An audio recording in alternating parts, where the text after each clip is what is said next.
Welcome everyone, and today I'll be discussing the marketing plan, which is the major item of assessment for MKTG 7001 in Semester 1 2015 here at the Australian National University in Canberra. My name's Andrew Hughes. Let's run through what is required for you to do this item. So the admin details, firstly, it's worth 40% of your overall grade. It is due in June, so 8:59 a.m. on Monday, 1st of June 2015. You can do it in groups of 1 to 4, apart from the real deal options, I should say, which are individual only. They are not able to be done by anyone in a group, so do not ask, please. Otherwise, you'll be told the answer is no. Word count, 3,500 to 4,000 words plus 10%. So the GST applies in this one. Please note that I often get asked if people can go over the word count. So if you do want to go over the word count, the answer is going to be, again, no. You have to keep it within that word count. So quality counts, not who can write the most. Okay, choose one option only is the final detail here. So you choose one of the options, so the big brand, for example, or the real deal. So you choose one of those options only and you write on that. Okay, so more details on the actual options or topics are found online on the Wattle website. Executive summary. So let's run through now what the rubric you've got in front of you, hopefully online. If not, this is what the marking rubric is all about, and each item is covered here, and we'll go through it now just to explain briefly about each item on the assessment for this task. So, executive summary, single line spaced, absolutely, yes please. Most executive summaries are single line spaced in industry and business because executives are too busy to read lots and lots of pages. Time is money after all, so single line space is how we like to see an executive summary. Keep it to one page, cover the main points, in particular the objectives and the key findings. So are your objectives, any recommendations, and how do you think this might actually help the company in the future? Formatting wise, the better people always do letterheads and signatures of the team representative, and it looks very professional and it looks really well put together. So it's an easy one to get marks on. Introduction. Now the introduction needs to actually introduce the reader to the plan itself. So is it clearly, concisely and explicitly stated? So these are the points to look out for on the introduction. So what is your plan all about? So what are you doing? What is your option you're doing your plan on? Why is it being prepared? You can say as part of this unit to meet the requirements of this unit. You can say, it's all because you're a team of external consultants and you're being employed to do this on behalf of brand X. Whatever approach you're more comfortable with, please use. Who authorised it and why? Now you can say me, I'm the person who told you to do it as part of the item for assessment, or again you can be fictional and say you were told to do this by the CEO of the company or the chairman of the board or whoever it happens to be, or even the owner of the brand itself. So again, use your imagination here if you would like to. What does the report contain briefly? So just cover the main parts of what the report will be looking at and why it's looking at it, and including a bit of background here on the company itself. So its background, how long it's been around for, history, the size, the value, so on and so forth. What do they do and how well do they do it? So in other words, are they good in the industry, market leaders, market followers, whatever the thing is. And follow those points there where it says key products, competitive advantages, and needs they meet currently. Does it have potential or none? So in other words, is this company one with potential? So you use the BCG approach here. Is it a cash cow? Is it a question mark? Is it a dog? Is it a star? So look into these different things or attributes here of the company itself. So it's providing context. Now, this is the thing about a marketing plan as well. Each part provides context for the next part you read.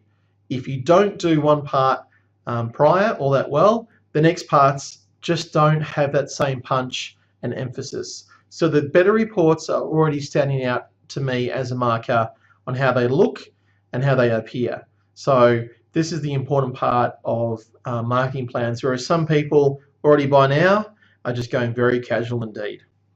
Okay, so let's move on to the target market insight. So the target market insight relates to segmentation, targeting, and positioning theory, which we covered in the course. Provides a deep understanding here of the startup businesses and the customer and the value proposition behind their solution. So what we're looking at here is you providing a lot more insight into who the customer is. So you're describing the customer for your brand. Who are they? Where do they live? How do they behave? How do they think? And how does all that combine to meet, you're meeting a need that they have specifically, which your brand provides. So in other words, what's the key reason why your customers are going to buy your product? Okay, so clear justification. I've selected target audience. Why choose these people? Why not someone else? And why the business value proposition will resonate with them. In other words, do they have a strong need for your brand or idea? So looking at a insight as well, so maybe a bit in here and touching on consumer behavior theory and how they behave, about how they think, how they act, how they already do all those things as consumers. Be more than enough information in this section to write about. You may also want to discuss identification of potential challenges of adoption within the target audience. Objectives. Now, this is really simple. SMART criteria you must do for a pass. If you don't have a SMART criteria for all your objectives, you will not pass this item. So I want to make that really clear. Brief paragraph. Now, a paragraph for me is 5 to 8 lines long, not sentences, lines on your document to support each one, no more. That's all you need to write.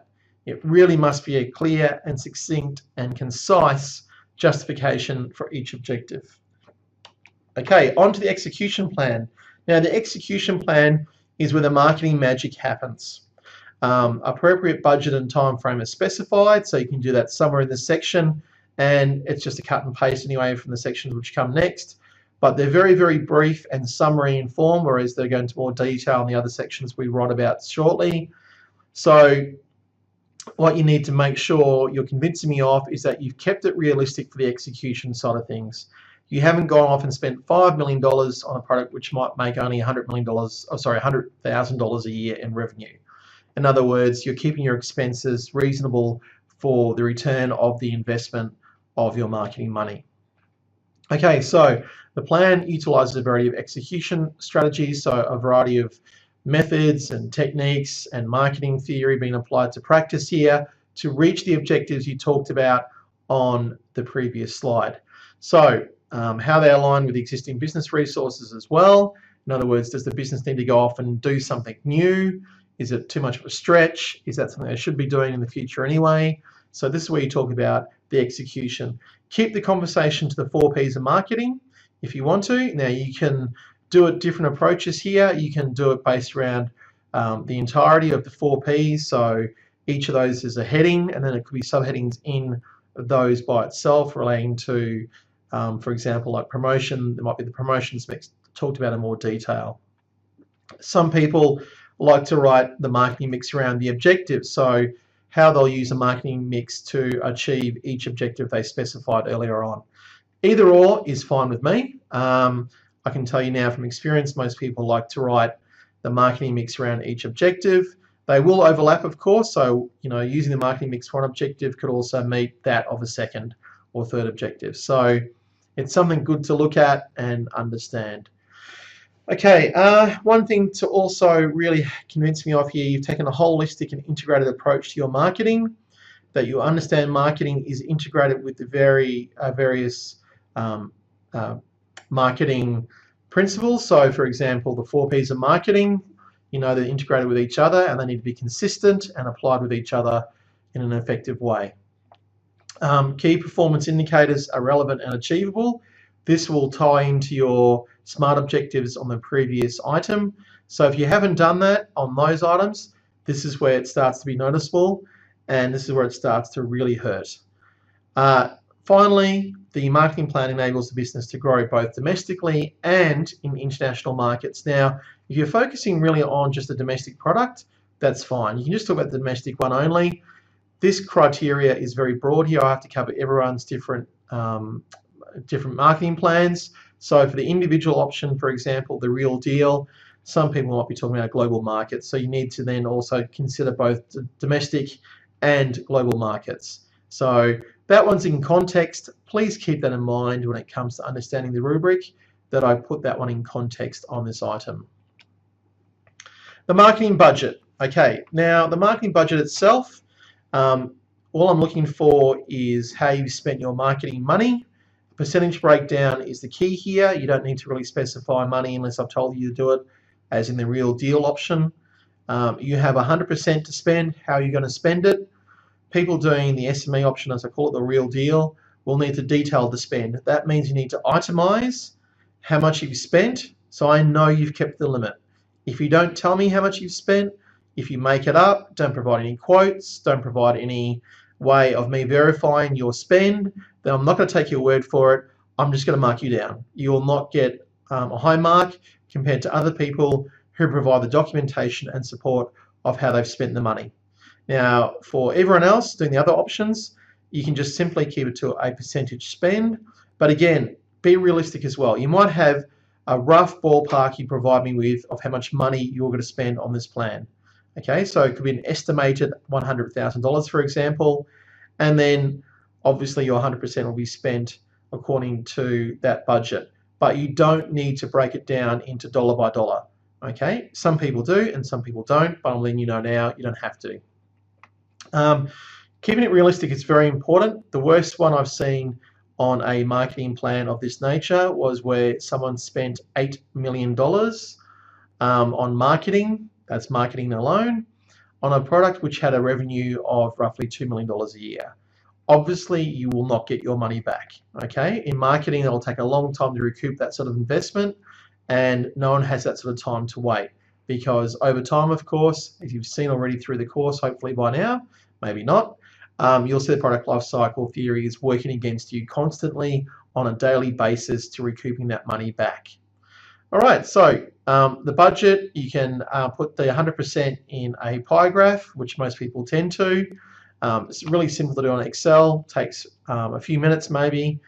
The thought behind it, of course, should take longer, but to actually do the pie chart itself should take no time at all. Okay, getting to timeline. Now, a timeline is you providing proof that you've thought about how you're going to implement or execute all of your marketing strategies and methods you've talked about in the execution plan, and it lists all the key activities. So some people use project management software here and do a Gantt chart, which is an upside down, or it's a horizontal bar chart. So you can do different things here of how you want to provide a timeline. Some people have a calendar approach, whatever it works well for you. But what you need to provide is an idea to me of how you're going to implement and execute all the marketing activities you've discussed earlier in the plan. You need to also prove to me you've thought about important dates for consumers. I don't know what they're going to be because I don't know your product, and there's something you should think about anyway because you're the ones doing the assignment, not me. So what you need to really do is sit down and show to me you've thought this out, but also to people in your group. People in your group should be able to understand your timeline as well if you're the one doing this item up. Better reports will also highlight the budget spend of each one and in aggregate. In other words, on timeline, you might have promotion, 65%, and then it'll be broken down of how that 65% will be spent across the entire 12-month period. So a timeline covers 12 months. When you start the calendar running is up to you. Most people in the industry either do financial year approach or calendar year approach. It doesn't really matter. Either of those are fine with me. How you start the plan or when it runs from should be explained in your introduction. Okay, so hopefully that explains a bit about timeline. On to measurement. Now, I get a lot of questions on measurement throughout the semester on what this section really means. Well, measurement is really important in marketing. Hopefully throughout the course you'll see that, how we have a lot of metrics in marketing to measure our activities because marketing spend is quite expensive. people need to know that money's going somewhere where it's been well spent. So measurement's all about tracking and measuring and monitoring and controlling how we're executing our plan. So it's making sure we meet our objectives. So what metrics and why will you use to measure the implementation of your strategy? Again, this comes down to how much you're reading and how much you're engaged with the course. I'm not going to provide any help to people on this because this is testing your skill and knowledge on this. There is more than enough information out there on Google and in the textbook, but there is heaps of information out there you can use to provide proof to me that you're doing something to measure, monitor, control, and metricize your plan so that you know it's been implemented effectively and correctly. Okay, you can provide a summary table if you want to. Some people do, and they just provide a justification column or a comments column on why they're using that, and any sort of discussion on cost as well.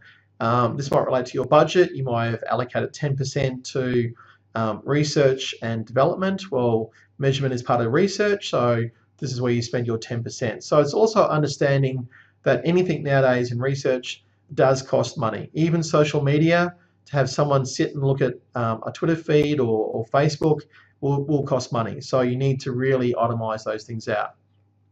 Okay, on to conclusion. So what are you concluding? What key points do you need to remind the reader of before they put this down? By now, it's been a big read for everyone. So you need to remind people of what you've done, what you're going to do, and the final part here, and if in fact, if anything, the most important part of a conclusion in a marketing plan is the sell. You've really got to convince people that this is something they need to do. You need to really reason with them, appeal to their logic, appeal to their sense of making money or really hitting their objectives. Then this is where you want to do it. You've got to really sell this thing, and this is the last part and last chance you get to do this. So a lot of this will get into why you need to do that.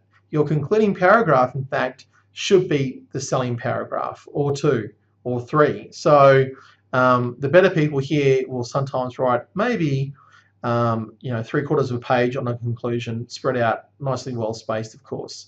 So really make this something worthwhile. Again, some people here skip it or skim it, and they lose the marks.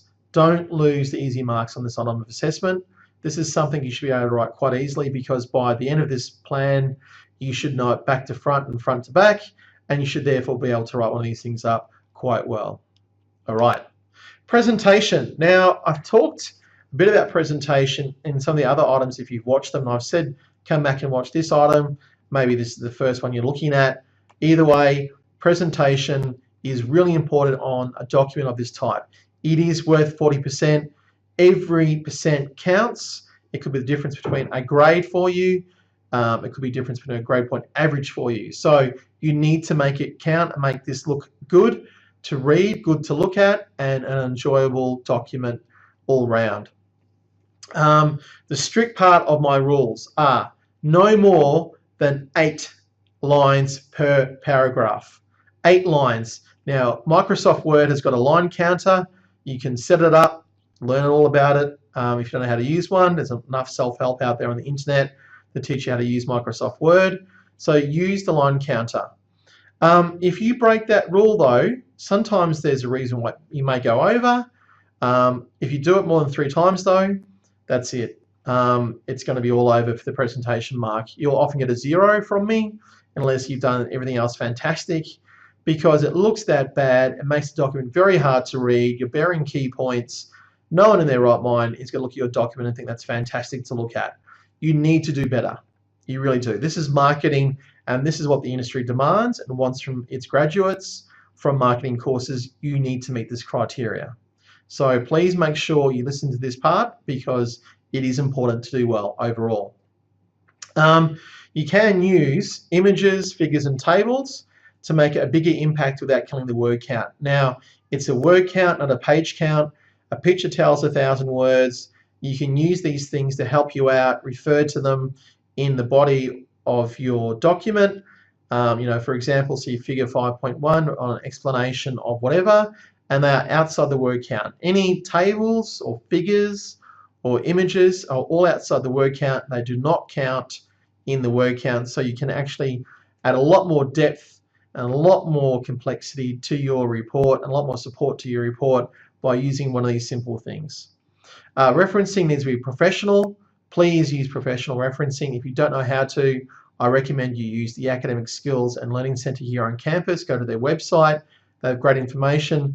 I'll also be putting documents online for you people to look at and to use on how to reference a document. It's really important, professional, presentation-wise, that you do these things. Web references. Now, in this day and age, very, very few people indeed go off to the place with all the books, that's called the library, and do their research for their plans. So they'll use the internet nearly 100% of the time. Pardon me. So what I'm looking for here with web references is no Wikipedia, number one. Anything similar to Wikipedia, like Marketing Teacher 101, or whatever it happens to be with 101 in its URL, or something similar to that, you'll get my drift.